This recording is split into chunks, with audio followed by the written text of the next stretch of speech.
హైదరాబాద్లోని బోయిన్పల్లి పుల్లారెడ్డి బంగ్లా సమీపంలో ట్రాఫిక్ పోలీసులు తనిఖీలు చేపట్టారు. బుల్లెట్ వాహనానికి సంబంధించిన పత్రాలతో పాటు ఫోకస్ లైట్లు ఉన్నాయా అని యువకుడు షోయబ్ను పోలీసులు ప్రశ్నించారు. దీంతో విధులు నిర్వహిస్తున్న ట్రాఫిక్ పోలీసులపై షోయబ్ రెచ్చిపోయాడు. నా వాహనాన్ని ఆపుతారా అంటూ పోలీసులపై దుర్భాషలాడాడు. ఆ యువకుడిని పోలీసులు అదుపులోకి తీసుకుని పోలీస్ స్టేషన్కు తరలించారు.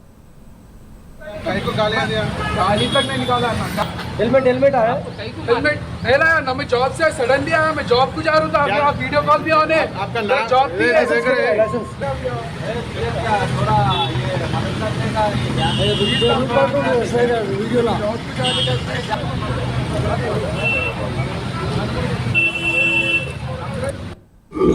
ఫస్ట్ బండి ఆపినామండి. బండి ఆపగానే లైసెన్స్ అడిగినాము. లైసెన్స్ చూపిస్తున్నా అన్నాడు. లైసెన్స్ చూపిస్తున్నా అని సైడ్కి వెళ్ళి ఫోన్ మాట్లాడుతున్నాడు. పర్లేదు అనుకున్నాము, సైడ్కి వచ్చినాము. తర్వాత వెనక్కి వచ్చేసరికి లైట్లు ఉన్నాయి దీని మీద, బండి మీద. లైట్లు ఎందుకు పెట్టినావు, నైట్ కనిపించకుండా పెట్టినావా అని అడిగినాం. నువ్వు బండి మీద చెయ్యకు అది ఇది అన్నాడు. అంటూ బూత్ మాటలు తిట్టాడు పోలీసు వాళ్ళని. నన్ను తిట్టాను బూత్ మాటలు. తర్వాత సైడ్కి తీసుకెళ్ళాము అంతే. మళ్ళీ లైండర్ తీసుకెళ్తాం.